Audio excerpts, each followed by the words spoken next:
Hey Todd, thanks so much for hopping on with me. I had to pause you and hit record because we were covering such good stuff in our pre-conversation. Yeah, Sure. yeah. An hour in, we were like, "Oh, we should hit record." Just Oh, kidding, but right. Yeah, exactly. So that happens sometimes when I get on with somebody who understands the whole parenting dynamic, which you absolutely do. So welcome to Hope Stream. I'm really glad to have thank you for you. having me. Glad to be here. Yeah. I love talking to people who work with couples in particular, even if there's, like a single mom or a single dad has a kiddo who's struggling.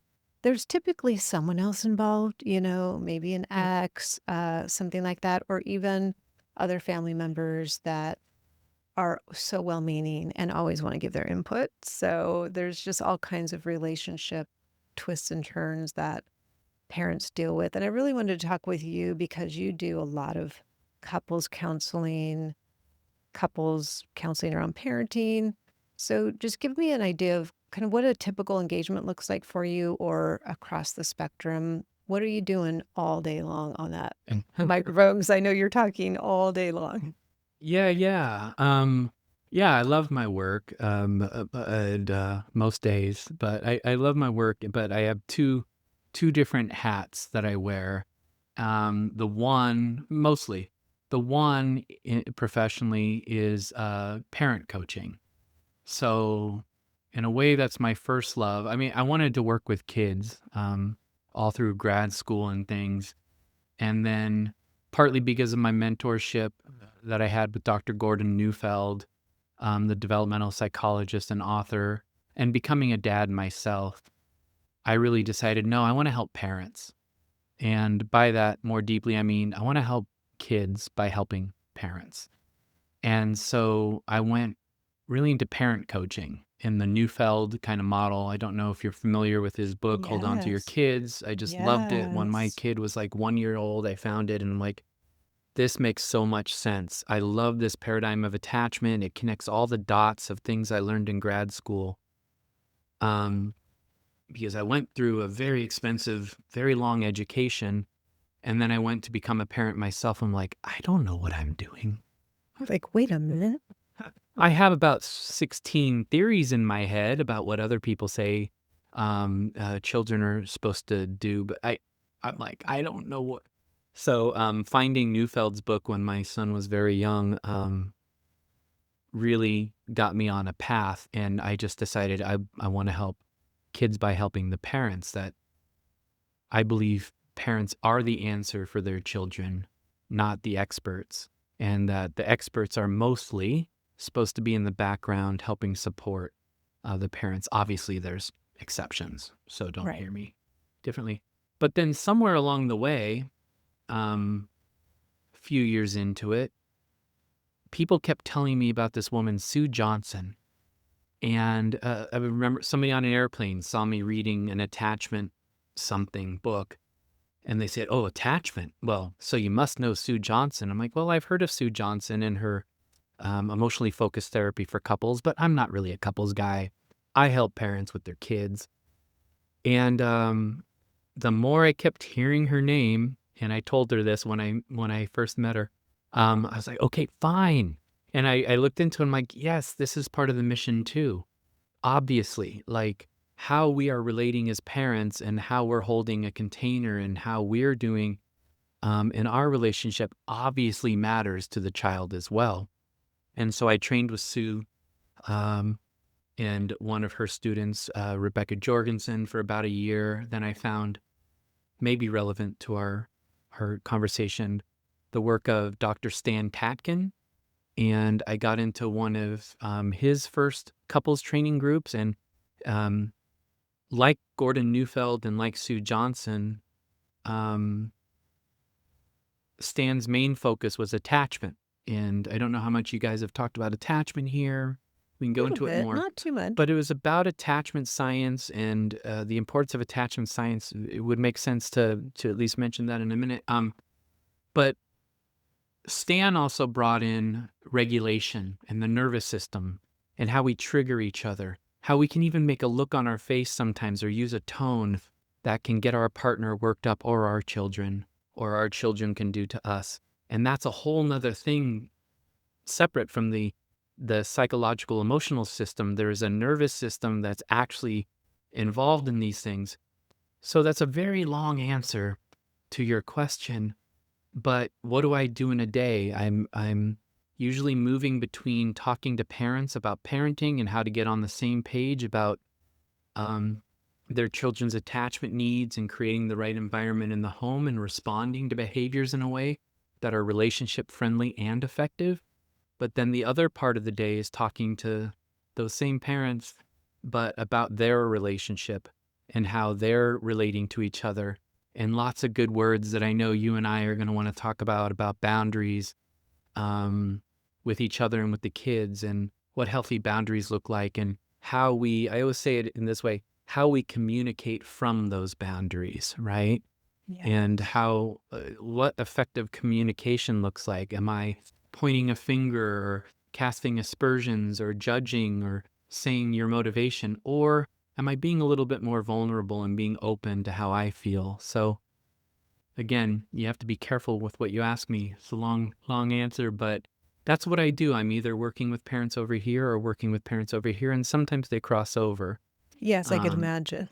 Can yeah. imagine they would. Occasionally I'll have an individual client that I did one of the first works with, and they say, "Hey, I need some more work on my stuff Mm. and my childhood of origin stuff that's help not it's kind of getting in the way of me showing up the way that we talked about Yeah. there, right?" Yeah.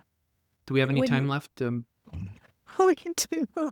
We do, but that was incredibly helpful. And I'm curious about when you start working with a couple, are they at the point usually where they're like, we, they're recognizing that they're playing a part maybe in the family dynamic that isn't so good, or are you having You to mean like break? affecting the kids? Yeah. Or are you like breaking the news to them to say, hey, I don't know if you know this, but this kid over here that you have who's struggling and, maybe it's substance use, maybe it's just behavioral or whatever. What is that conversation like? Because I think there's sometimes, and I know I was caught off guard with this when my son started struggling. I was like, oh, wait a minute, like I have a role in this. I just really truly wasn't Right. aware. I wasn't like that from this, like I'm this high and mighty person. It just never even occurred to me that I Yeah. was really severely impacting that dynamic with my son. So I don't know if I Yeah, asked a very clear it's question. a no, I think I get it, and let's just keep figuring it out together and make sure we're lining up. But I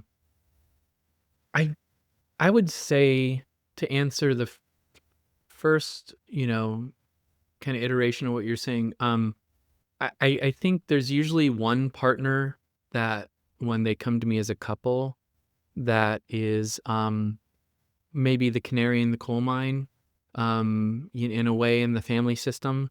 That's the one saying, "We are doing something here. We're doing something that's not good, and it's not good for us, but it's also not good for our kids."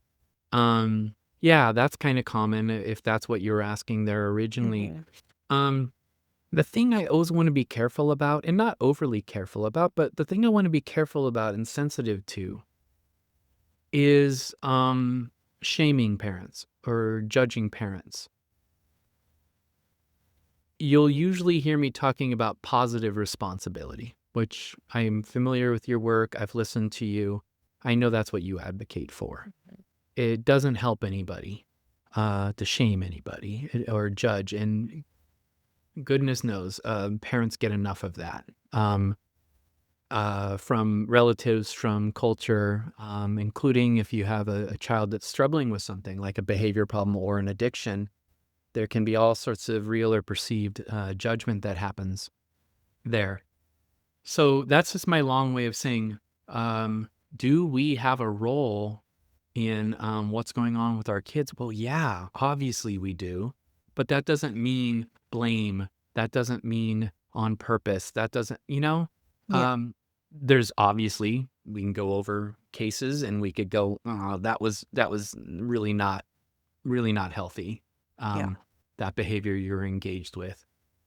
But I also kind of want to enter into the discussion as well. Something I know you know also is sometimes what we're also dealing with is just the situation around your child, which may not always have everything to do with you, and their own personal sensitivity, Mm. their own, right? Because when we talk about kids that are struggling with behaviors, including kids that are struggling with addiction, you know better than anyone, like we're almost always dealing with the sensitive kid, you know? Oh, And that's yes. not always obvious because of the way that they present, right? Yes. Because sometimes they don't present really sensitive. We can talk about attachment. We can talk about defensive detachment. That might be useful. But I just want to also just kind of enter into the conversation about our impact on our kids. There's also the environment that you're in, and there's also their own sensitivity and disposition. And that plays such a big part because, like I said, I have found in my experience, although I don't address addiction specifically in my practice, it does come up a lot in my practice. And I have done trainings um, in EMDR in Yeah. addiction Mhm. and different things in the past. But yeah, the sensitivity of the child is almost always present. Like when people come to me about anything, including a behavior problem or yeah, our kid is starting to experiment here, or we're kind of worried about it. It's always clear in the first conversation they have 3 kids and that's their sensitive one. You Right? know? It's so interesting.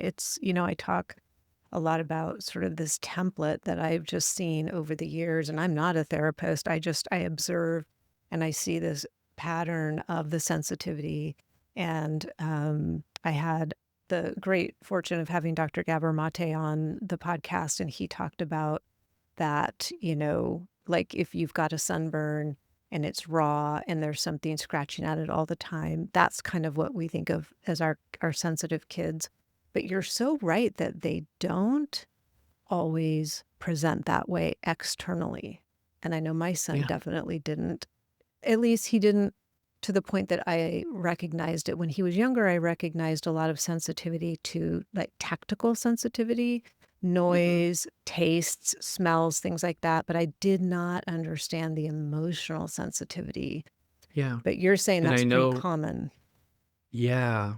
And I love Gabor's work. I don't know if the audience knows, but he co-wrote my mentor's book, Hold On to Your Kids. S- Because, and he's public about this, he was a client of Dr. Neufeld's and went to him about his kids and was like, make a book, make a book. And Dr. Neufeld, I don't want to make a book. I don't want to do it. And Gabor's like, I'll do it, I'll do it, I'll do it, with his kind of ADHD kind of, Yes. thing. I've had some wonderful conversations with him, and I actually am so appreciating where he is now in his life and his career because it just feels like everything's coming together for him. And I've really appreciated his work on addiction, like Realm of the Hungry Ghosts and Johann Hari as well. I really, really like the stuff that he talks about with attachment and addiction. Is it okay if, like, in case some of your audience is not familiar with what I'm talking about when I talk about attachment, is okay to do a little bit of a 100%. Yeah. so when we talk about attachment, there's all sorts of messages out there, including on blogs and things about attachment parenting or attachment this and that. And a lot of it's really positive, and then a lot of it is this straw man argument thing out there that um, the attachment parent I know is a helicopter parent and never lets their kid out of their sight. And so I don't like that thing. And it's like, that's not actually what attachment science is. Attachment science is not that controversial, but it just feels like it would be a couple terms really quick might be helpful for our conversation. Yes, Um, definitely. attachment science is really, I'll use Dr. Neufeld's definition. He says, attachment is the instinct that we are all born with to hold close and to keep close to those that we hold most dear. And if you know anything about Dr. Neufeld, it's a very loaded explanation. There's a lot in there. It's the instinct that we're born with to hold close and to keep close to those that we hold most dear. When he elaborates, he says, at first, that's what people think of as typical baby bonding behaviors. Keep that baby close, hold them a lot, maybe sleep with them if that works out in your family sometimes. Um, but there's no rule in attachment science that says you have to do that. If you're able to nurse, great. Because that body-to-body contact and the holding, and that's very womb-like security. But I also just saw a picture of me and my son when he was a baby, and I'm bare-chested, and he's on my chest, and I'm holding him, and that's a similar. He just turned 22, and I'm gonna cry if Right. you make me. Um, but that that's attachment. Attachment is, at first, it's baby bonding, but over time, it's meant to also become a psychological in the head and an emotional in the heart connection that I know you're there. Yeah. I know you're there. If I'm scared, I'm lonely, I'm tired, I'm overwhelmed, I'm feeling not enough, I'm feeling too much, that I can ping you, and I don't like using that word, but I can do something, a bid for connection, like John Gottman says, or a signal, and you'll hear my signal and you'll respond to it as best you can, you know? And that over time, that helps build a foundation of security. Now, before I say the corresponding term of defensive detachment, let me say what maybe some of your listeners are thinking right now, because I've done this a while. I've had a couple thousand clients. I know where parents go sometimes when they hear that, including if we're talking about addiction, right? Oh, Todd just said, I messed up, because I remember that time that they bid for connection and I missed it. That's not what Todd just said. And I don't believe I'm talking about myself in the third person. It works. Thank you. That's a long haul. It's thousands of reps over time. It does not require perfection. In fact, a lot of the attachment science research shows that the most secure parent-child dyads, there's something like 40, 50, 60% of the time you miss them, Mm. okay? Like, I'm tronic, I want to say. I forget the stat right now, but I think it's something like 50, 60% of the time you might not miss it. Because if they're sitting there and judging in a lab, it's your kid smiles at you, but you had accidentally, your attention got called to your other kid, and you missed that smile. Then your kid got it.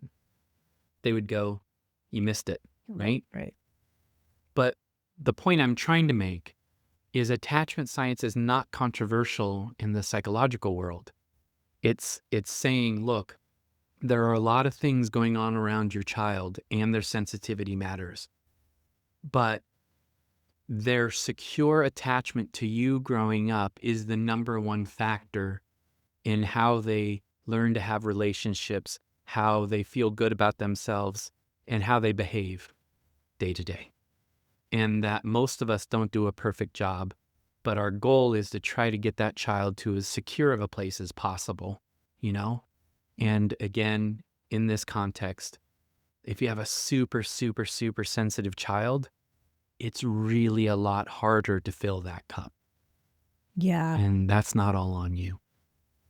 It's sometimes I use, am I going on a little No, too it's much about this perfect. topic? No, this is great. Like, I sometimes, if I had a glass on my desk, which for some reason I don't, I'll hold up a glass, and I know some of you are listening, and I'll say, um, think of your child's secure base as being like a glass.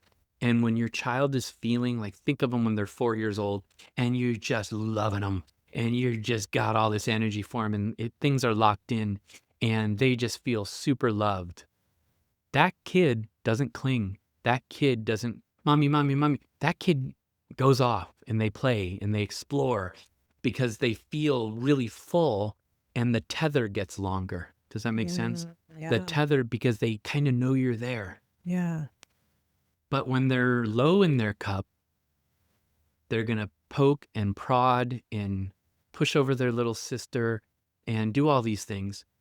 And one of the things to understand as a parent is when your kids are born, they're completely insecure, and it's very hard to keep that cup filled. Very hard to keep that cup filled. They don't even know they don't even know you exist when you're in the other room. Right. Okay, at first, object permanence, they don't know that, "Mom, oh, mommy comes back." Mommy left. "Oh, yeah, mommy comes back." And over time, they go, "Oh, mommy usually comes back." That's how insecure they start off with, right? So attachment is saying, hey, over time, we're just working in that direction, including wherever you might be there in the audience with your child right now. You're just still working in that direction. And so anything I give you in terms of guidance would be about how do you just keep going in that direction.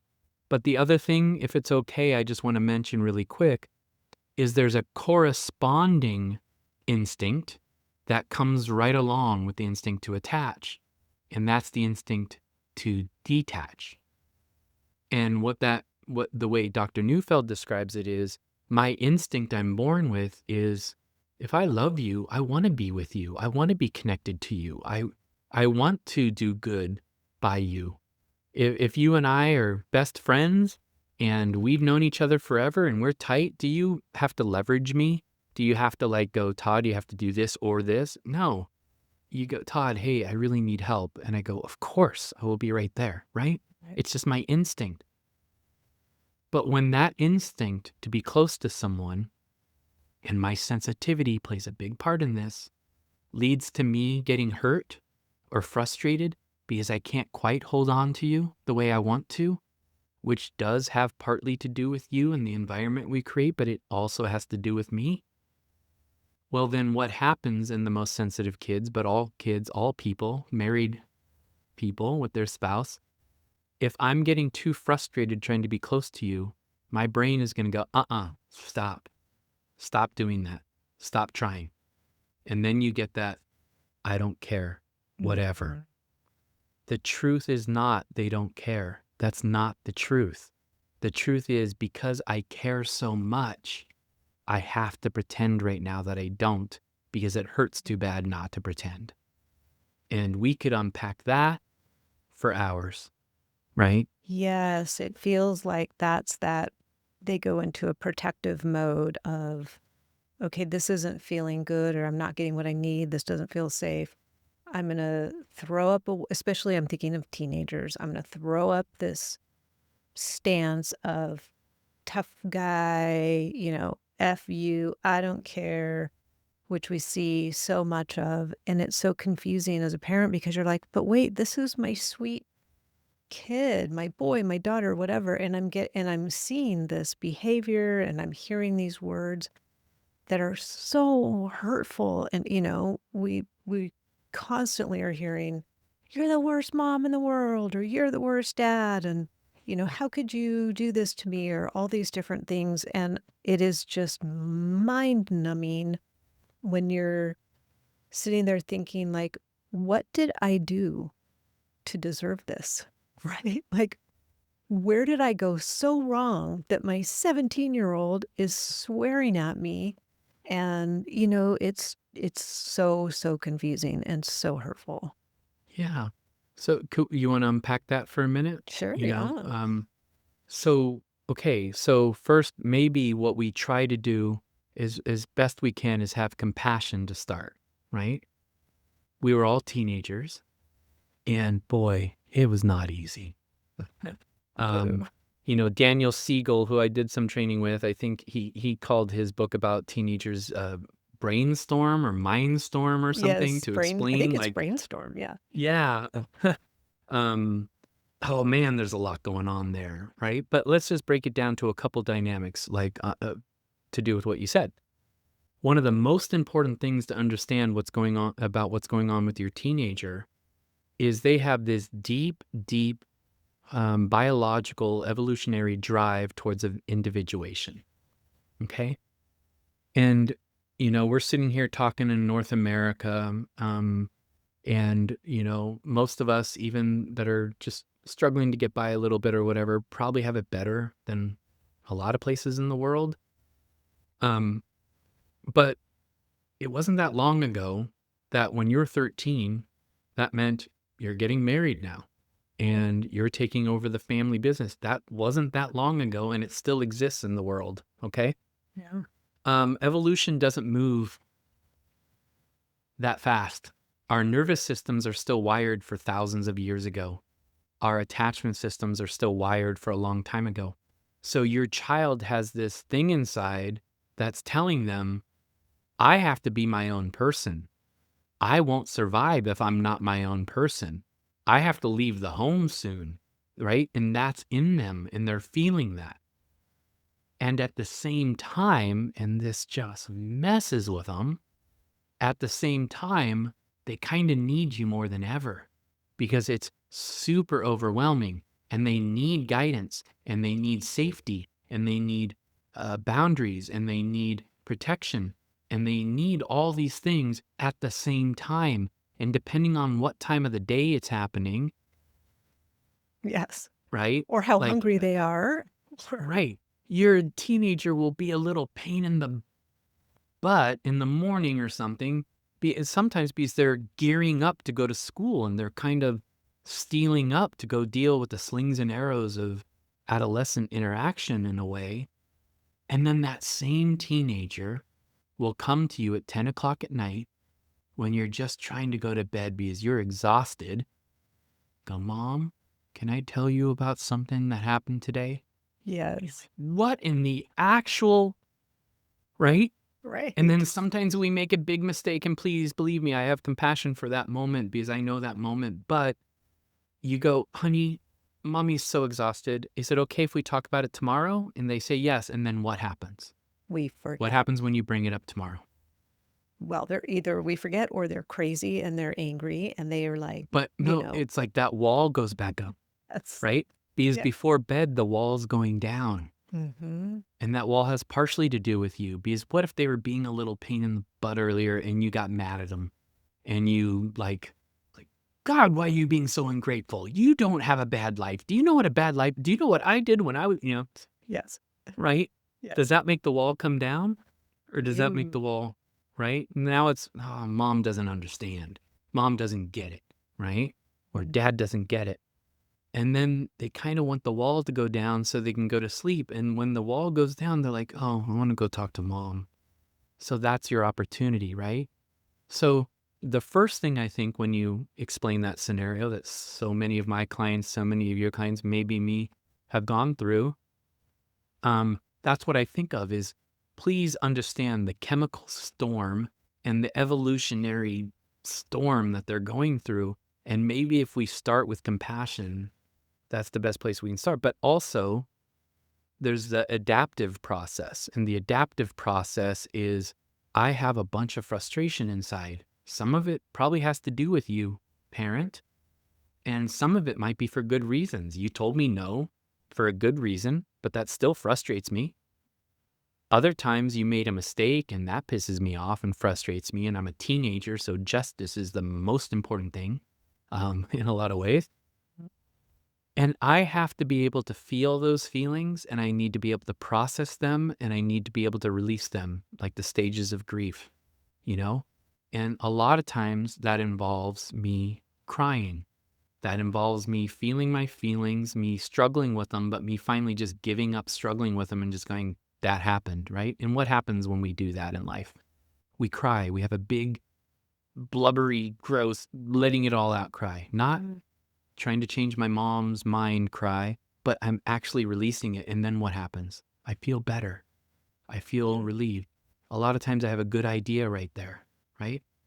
So the reason I'm bringing this all up to you, and it has to do with just teenagers, like you said, but it also to me has to do with maybe the situation a lot of your listeners find themselves in, um, with a child that might be struggling with addiction or something else, um, is they need us to be a reliable, safe person to help them go through that process. And if we're fighting with them or whatever, I'm not sending that signal that I'm safe to talk to. I use the example all the time, Brenda, is Goodwill Hunting. Mm-hmm. You know, that's kind of an example of an angry young man that had a lot going on. We find out later that he was abused as a child. He's court ordered to go see Robin Williams, and Robin Williams cares for him. I won't say loves him at first, but cares for him and builds a bond with him, but he also sets limits with him, right? He doesn't let him get away with being a little jerk.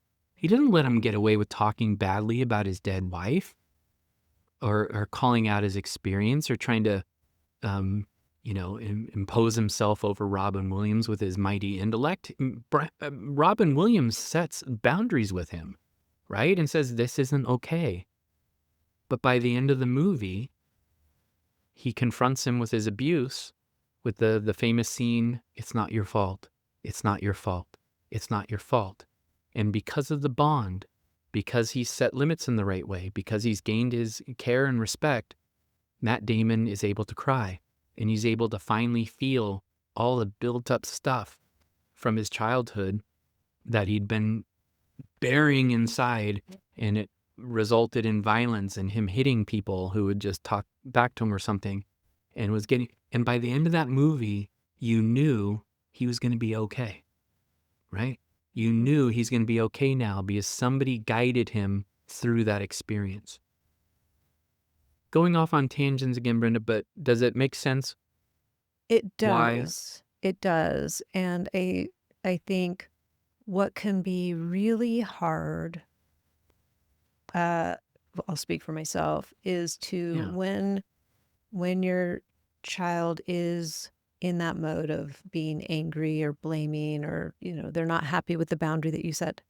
I think we often take it so personally versus right. what I'm hearing, like kind of feel like a punching bag. And I think what I'm hearing you say is, yeah, for a bit while they're going through this storm of crazy, Maybe, like, maybe not. I think I thank you for following up that way because I think I probably left something hanging a little bit.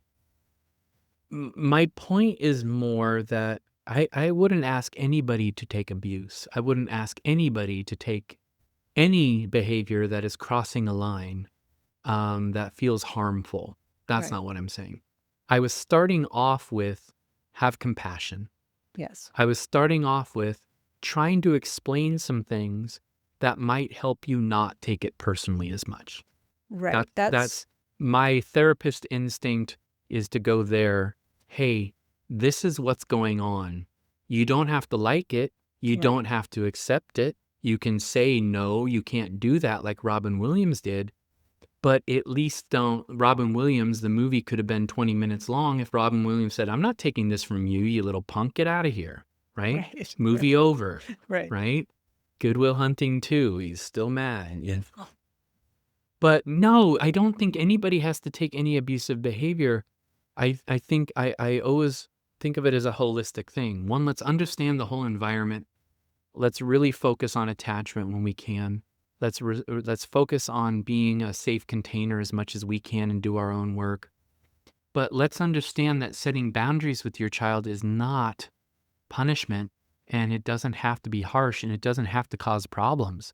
If you're doing boundaries the right way, and sometimes I'll interchange limits and boundaries, you're being firm, you're being clear, you're being consistent. You don't have to use a million words. You don't have to do a TED talk or read them the riot act. You can be clear, that's not okay. That's not what we do. But you also balance that out, as Neufeld originally trained me, with compassion and empathy. I know you're having a hard time. I know you're feeling ripped. I know you're really mad at me right now. I get it. And I'm not perfect. And I absolutely understand why you might be mad at me, because part of this is I made a mistake. And part of it's I'm telling you things you don't want to hear. Yeah. But that doesn't excuse talking to me that way. I strive not to speak to you that way. And I expect that from you because I love you and I am good to you. And I'm not making you feel guilty. I'm just saying that's just not what we do. That's not our culture. That's not how we handle things.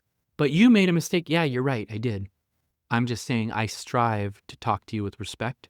And I try to always remember, no matter how mad I am at you, that I love you. And sometimes I probably forget. Yeah. But it's not okay to talk to me that way. But I care about what you're going through right now. So I'd like to get past this part of it and get to what you're actually going through right now. And if that's right now, or if that's in 10 minutes, you want to cool off for a minute, that's cool. I will be here. And no matter, we call it bridging, but no matter what happens, nothing is going to change that I love you. And no matter what you say to me, I was thinking of the Cure song now, love song, but no matter what you say to me, I'm going to love you, Yeah. right? And it's like holding that, right? It's holding that container. That's hard. That is I'm not hard. telling you or anyone else here that that's easy. I'm not telling you I execute perfectly on that at all. And I have a lot of experience. I talk to people about this Right. every single day for the last couple decades. Right. Right. And still I'm imperfect and I don't do it right sometimes. And sometimes I'm, oh my God, what did I just do? I can't even face my clients tomorrow because I just lost my mind. But I The strive to keep moving towards that. You know, I Yes. strive to keep getting better at it. And if something really comes up, I go, okay, I need to look at that, but that's not my kid's problem. I need to go over here and deal with that, you know? Yes. I think that what you just said there is really important because I think it takes a certain amount of lowering of our ego to say to our kids, I don't have all the answers. I don't know. I don't know what I'm doing. I've never had a kid addicted to fentanyl before, so I'm figuring it out as we go.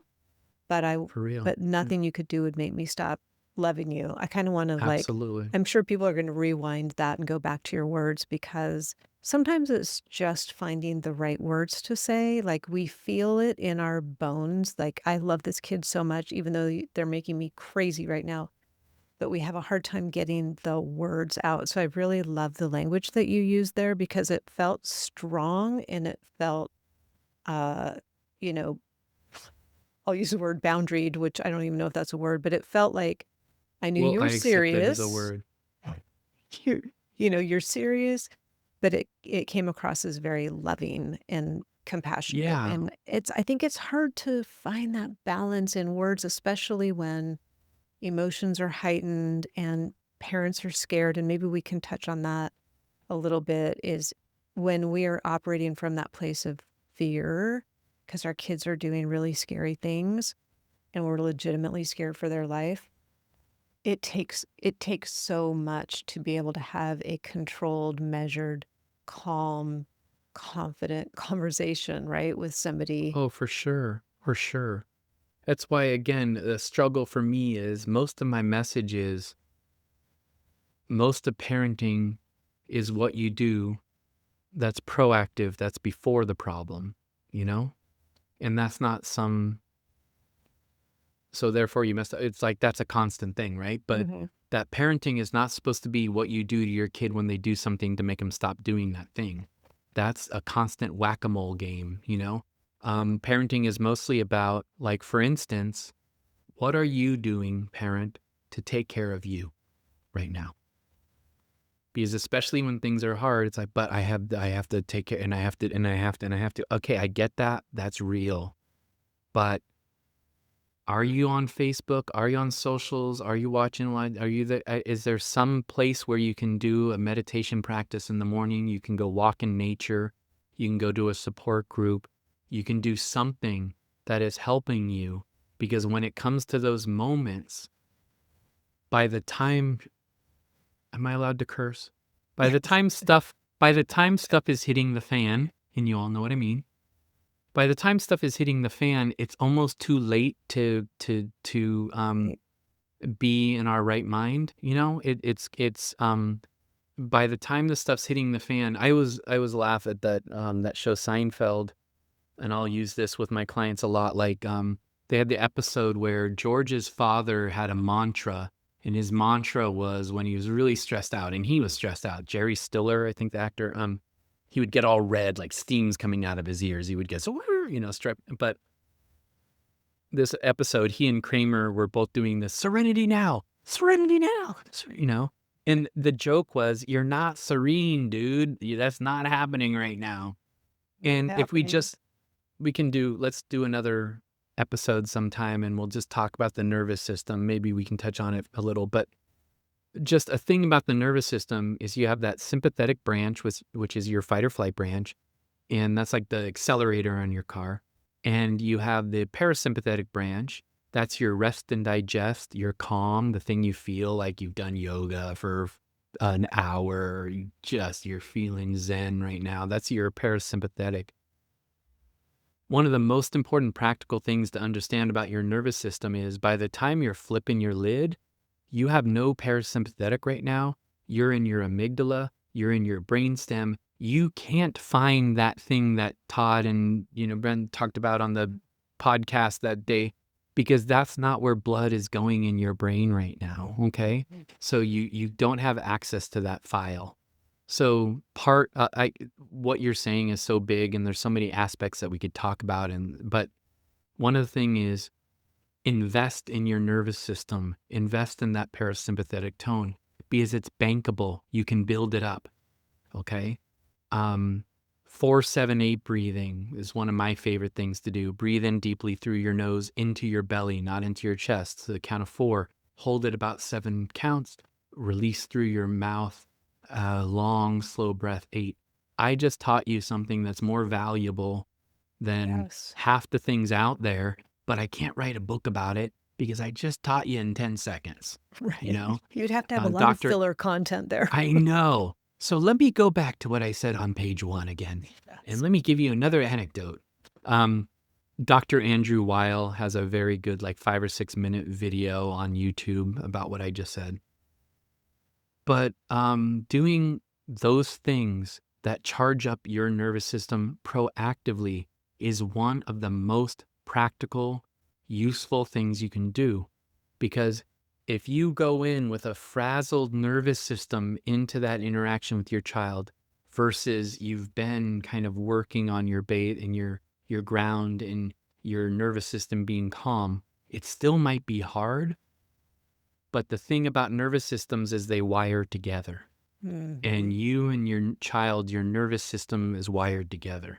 You and your partner, your nervous system is wired together. And so if they go to town, you're going right along with them. Does that make sense? It makes total sense. If you're susceptible to it. So I know it's not solving for that horrible moment where everything's hitting the fan, but I do believe there's truth in what I'm saying. Is invest in that building up of that parasympathetic tone, invest in that, your nervous system, because a lot of what's going on where you say and do things that you don't like and they get triggered and you get triggered is because either they notice you're frazzled already and that signals as something's not safe to them, or they're in a not safe place and they're poking and sending out pings to try to see where you are. And if you're not ready for it, now you both go.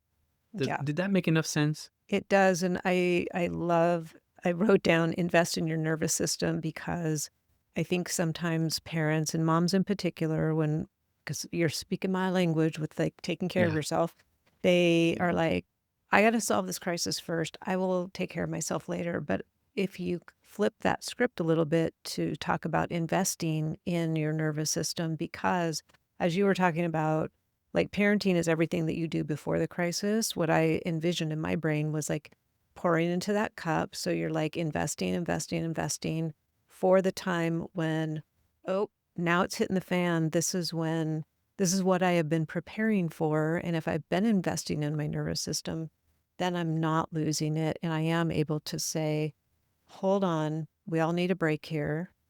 We're going to come back in 10 minutes, which sounds Right. so easy to do right now when we're sitting here talking on a podcast. But I truly think that it is that investment in your nervous system and just breathing, because that is the one thing that you can control. It's got to Mm-hmm. be the most underrated parenting tool ever. Oh, for sure. I don't know why this comes into my head, but I remember in California when you get your marriage and family therapy license, you take this long first test, which is multiple choice, and it's hard and you stress out about it and you go into this really weird environment where you're not even allowed to have a jacket because they're afraid you have notes in your pocket and you can't eat really and go to the bathroom, but you better be back when it's stressful. And I passed the first one the first time, and then the second one was supposed to be harder. And I was like, oh, I am not going to mess this up because I'll have to wait another 6 months if I mess it up. So I went to a live course on passing that second, I think they called it the vignette exam, but I've blocked it out 20 years ago. But the first thing the woman said to us when we sat for this class, I'm expecting drop some knowledge bomb on me about how I'm going to know the knowledge in this. And she goes, just so you guys know, the number one thing that I can teach you is this is a little bit about what you know, and this is a little bit about test taking strategy, but this is mostly about your ability to manage your anxiety. And really, really, really smart people fail the test because they're getting all up and again, some of you are just listening, not watching, but you're getting up into your chest and your neck and your shoulders and your head and all that tension's up there.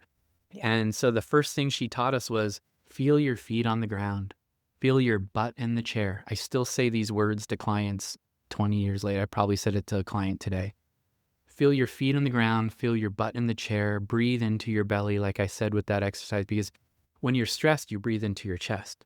And that sends a message to your body that things are dangerous, something's wrong.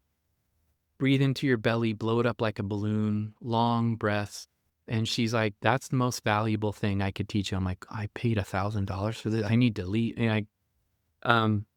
But But you I don't know why passed. that anecdote came, right? So, but if things are getting a little edgy, going back to what Dr. Neufeld called agent of futility, which is the firm, clear, concise, consistent energy, and that what he called the angel of comfort, which is the empathy and the kindness. Even when things are stressful, if you can just think of those 2 points, right?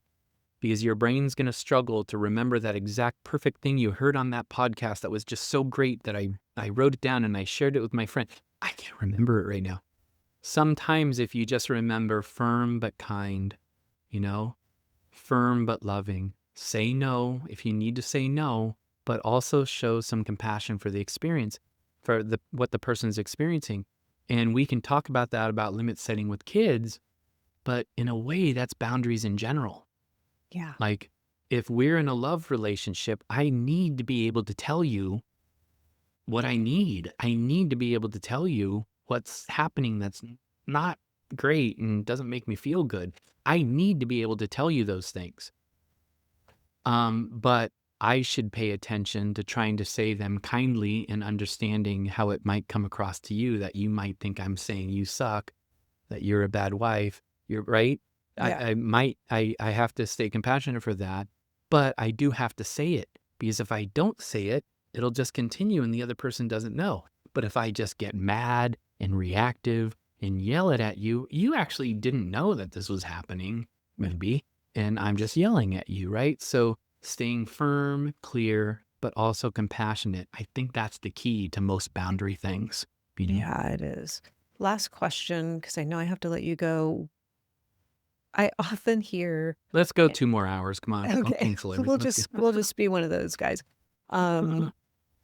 that, parents will say all the time, "Oh, I have no problem communicating my boundary or setting my boundary, but I can't hold it because they feel guilty or they feel mean or they're scared." And I just wonder what your thoughts are on why is it so hard as a parent to hold these boundaries? It could be actually, no, you can't use the car because last time you did, you were drunk when you drove it. Or, some of these, it's not, these are pretty clear things, right? That parents are setting boundaries around. No weed in our house, no, using of substances in our house or whatever it is. And we have such a hard time. Like, we know what we want, we know what we need to keep ourselves regulated and feeling safe and all of that. But when it comes to then having to, follow through with whatever we said that boundary was, we have a really hard time doing it. I'm not just trying to be flippant to say we really could do a whole episode on that. Maybe we will Maybe we one should. day. And there's going into specifics about this actual experience versus that one, because there's so many. factors, and I'm kind of allergic to one size fits all anything, because Right. then a Yes. person tries to do it and it doesn't work because it doesn't fit that. But in general, I'm not trying to call out your hypothetical person saying I have no problem setting boundaries, but I've been a human for a little bit. Um, I just had an anniversary of being human a couple weeks ago. Might be somewhere higher number these days. Uh, but I don't know a lot of people that are really executing boundaries really well. And so that's not me calling out your hypothetical person and saying BS or something. I'm just Yeah. saying I would start with actually looking at, are you actually doing what we're talking about, right? Right. Because some people's idea of boundaries is I'm saying no, and I'm saying no, and I'm saying, right? And I would say to that person, where was that compassion part? Do you know that you were doing the compassion part? Are you sure you were doing the Mhm. compassion part? Mhm. And some people are doing the opposite and going, "But honey, I love you, so that's why, I feel like maybe it would be really good if we hold to what we said about, like, no weed. You remember? We said that Yeah. that is not firm, that is not clear, that is not consistent." And are you and your partner, if you have a partner, like, are you on the same page about that? Are you both sending the same message? So again, I'm not blowing up the hypothetical. I'm just saying I've met a lot of people in this work. I know a lot of human beings in life, and most of us struggle with this. So I would start off with saying, hey, work on that part a little bit more, because if I'm coming across to you as just being mean, that's going to lift you. That's going to elevate you. You're going to be mad because you don't get it, mom. You don't get what I'm going through right now. You're just being mean. I need that marrow. I used to go through this with teenage boys in the group home that I worked with that were severely emotionally disturbed, that we'd find marijuana in their room, and we had to take it away for several reasons, including by law, but that was their medicine, Right. right? That to them, that was their medicine. I can't freaking sleep at night. Right. And I've noticed that when I smoke that, it helps me go to sleep.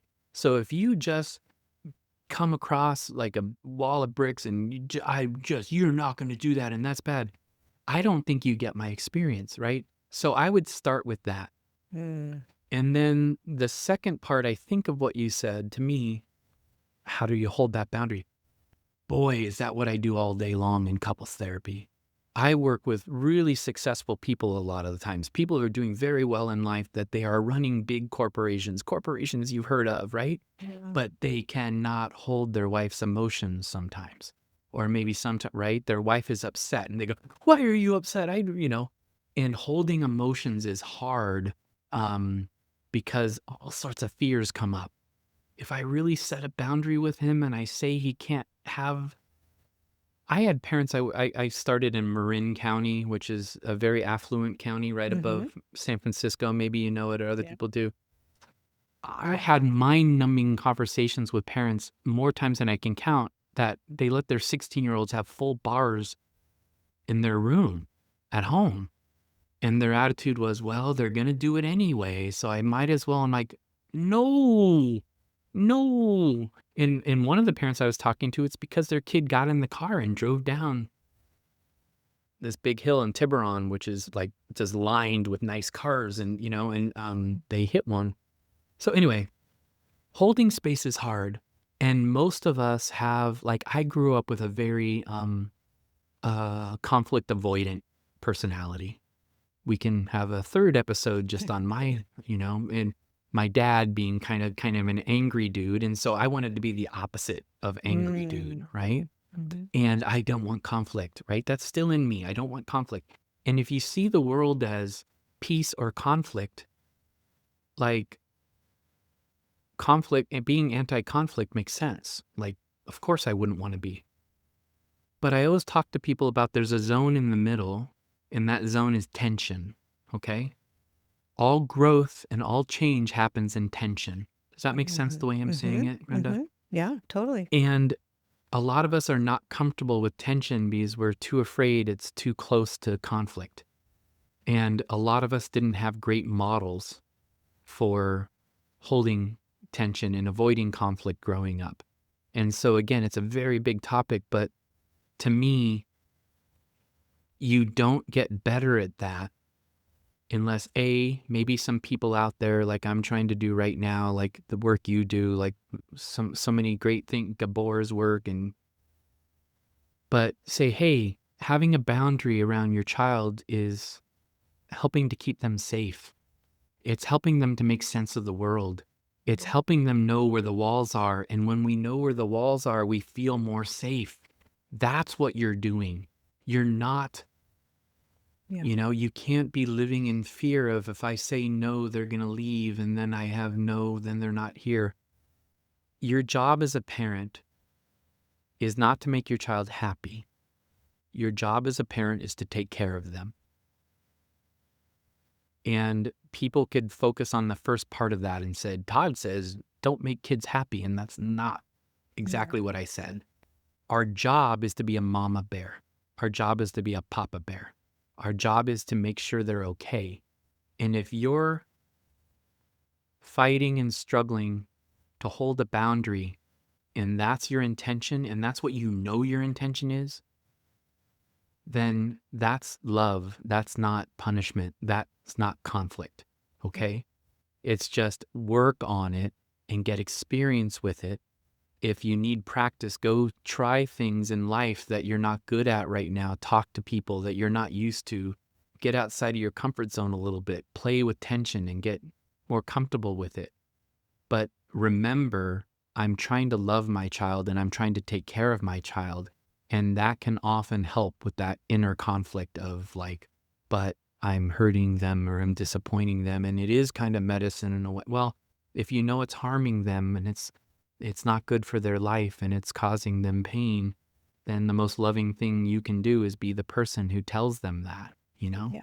Did I come close to answering it a little bit, Yes. your Yep. question? I really, that analogy or not, I don't know if it's an analogy, but the conflict and peace and that part in between where we grow makes a ton of sense. And just making sure, I think it's really good as a parent if you're having that, if you're really struggling to hold a boundary, to remember it's not punishment, and it is the most loving thing that you can do. And, you have to be that person that is going to keep them safe. And I would say the majority of the boundaries that our parents are really struggling with are very real safety issues. It's very true that we are there to keep them safe.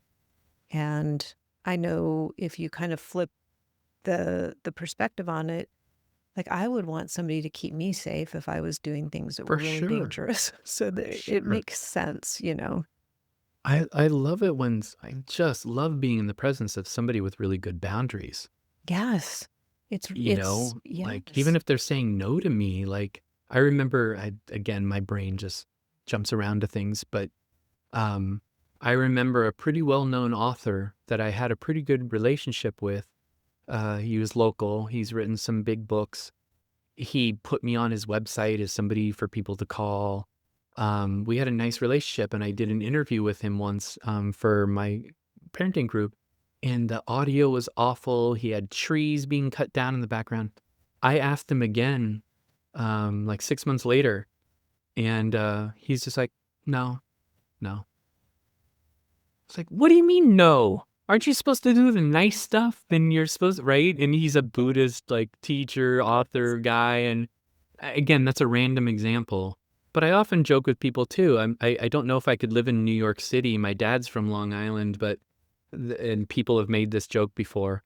But it's just awesome when you're there because people will go, Todd, I don't like you. There's Todd. Remember him? He's a total jerk. You know, Yes. it's almost Yes. relieving. Like, oh, at least thank you. Just tell me. Yes. Yes. When You when you are know, with somebody like that, it is a relief because you know where you stand. And it I think saves you actually a lot of time and energy from trying to push your own agenda or push an agenda that you know is unhealthy because you just know you're not going to get anywhere. for And when sure. it's Because done a with lot of love, human Yeah, if because a lot somebody of can, human behaviors, we're just constantly operating at this unconscious level about, are you okay? Am I okay? Are we okay? Are we okay?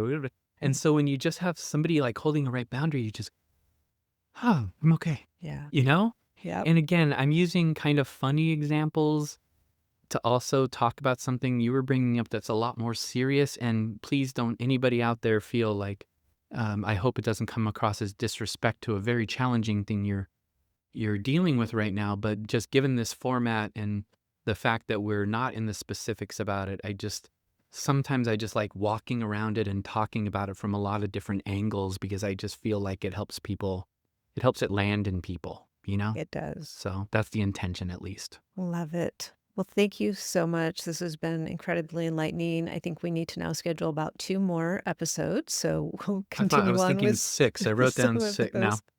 But I appreciate Yeah, you we'll so totally do much it again coming. sometime. Yes, thank you. Thank you.